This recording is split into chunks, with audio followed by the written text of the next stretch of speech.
مکہ پاک میں ایک شخص تھا جو 60 ایئرز تک 60 سال تک اس طرح عبادت کرتا رہا کہ دن میں طواف کرتا، رات کو تلاوت قرآن کرتا اور 60 سال تک اللہ کی عبادت میں مصروف رہا۔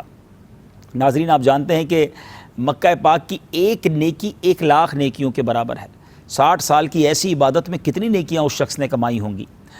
لیکن ہوا یہ کہ اس 60 سال تک عبادت کرنے والے شخص کا ایک اور دوست تھا، اور وہ دوست کسی ٹریول پر جا رہا تھا۔ اس نے سوچا اتنا نیک آدمی ہے، اپنی ایک امانت اس کے پاس رکھوا دی، اور وہ امانت تھی 10,000 درہم۔ اس زمانے میں بڑی رقم تھی۔ ٹریول پر چلا گیا، واپس آیا تو اس دوران اس نیک شخص کا جو 60 ایئرز سے مکے میں عبادت کر رہا تھا، اس کا انتقال ہو گیا۔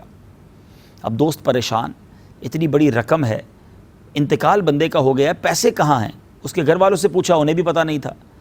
بڑا پریشان تھا یہ شخص، اور اب یہ مکہ مکرمہ کے اسکالرز کے پاس، فقہائے مکہ کے پاس گیا کہ حضور ایسا ماجرا ہو گیا ہے، میری ایک بڑی اماؤنٹ تھی ایک ایسے نیک شخص کے پاس میں نے رکھوائی، مگر وہ دنیا سے چلا گیا۔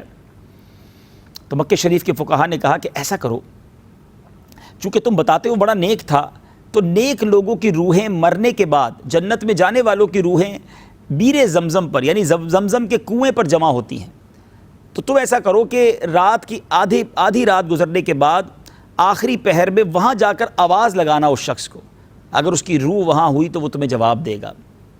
یہ شخص وہاں پہنچا، جا کر اس نے آواز لگائی، nobody answer there، کوئی جواب نہیں آیا۔ پھر بزرگوں کے پاس آیا کہ حضور کوئی جواب نہیں ہے، میری رقم کا کیا ہوگا؟ فرمایا اب ہمیں ڈر لگ رہا ہے کہ وہ شخص کہیں جہنمیوں کے ساتھ نہ ہو، اسے عذاب نہ دیا جا رہا ہو۔ یمن میں ایک کنواں ہے جسے بیر برہوت کہتے ہیں، وہاں آدھی رات کو جا کر آواز لگاؤ، اگر اس کے گناہوں کے سبب اسے سزا ہو رہی ہے تو اس کی روح وہاں موجود ہو سکتی ہے۔ ٹریول کیا، اماؤنٹ بڑی تھی نا، سفر کر کے وہاں گیا اور جا کر اس نے وہاں آواز لگائی۔ اب جب وہاں آواز لگائی تو وہاں سے اس نیک شخص کی، جو بظاہر نیک تھا، 60 ایئرز تک عبادتیں کی تھی، اس نے رپلائی دیا کہ ہاں میں یہاں ہوں۔ اس نے کہا میری رقم کہاں ہے؟ اس بندے نے بتایا کہ میرے گھر میں فلاں جگہ میں نے دفن کی ہے، جا کے نکال لو۔ اب یہ جو دوست تھا جس نے یہ آواز دی تھی، یہ کہنے لگا کہ تم تو بڑے نیک تھے، تم یہاں کہاں پر؟ تمہارا شمار تو نیک لوگوں میں ہوتا تھا، یہ عذاب پانے والوں کے ساتھ تمہاری روح کیوں موجود ہے؟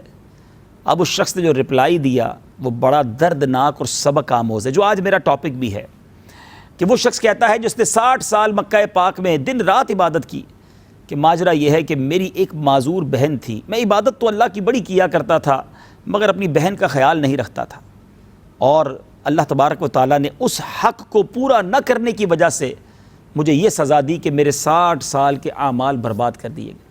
اب چونکہ جس نے یہ مکالمہ کیا تھا وہ دوست تھا، پہلے تو جا کر اپنی رقم نکالی، رقم بھی اسے مل گئی، مگر دوستی کا حق یوں ادا کیا کہ اس بندے کی بہن کے پاس، معذور بہن کے پاس بھی گیا، جا کر اسے کچھ تحائف دیے اور کہا کہ اپنے بھائی کو معاف کر دو، وہ دنیا سے جانے کے بعد تکلیف میں مبتلا ہے۔ بہن تو بہن ہوتی ہے، اس نے اپنے بھائی کے حق معاف کر دیے۔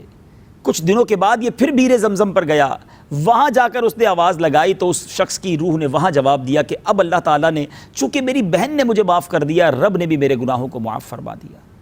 ناظرین، بظاہر تو یہ ایک واقعہ ہے، اللہ جسے چاہے یہ قدرت کے راز دکھا دے، لیکن ہمیں اس سے لیسن یہ لینا ہے کہ کیا ہمارے بہن بھائی، ہمارے ماں باپ، ہمارے گھر والے ہم سے خوش ہیں؟ کہیں ایسا تو نہیں کہ سارا جہان خوش ہے، سارے محلے میں بڑی عزت ہے، کاروبار کرنے والے میں بڑا خوش اخلاق سیلز مین کہتے ہیں، مگر گھر والے ہماری بد اخلاقی سے پریشان ہیں، ہم ان کا خیال نہیں رکھتے؟ کہیں ایسا تو نہیں کہ ہم انہیں تکلیف پہنچاتے ہیں؟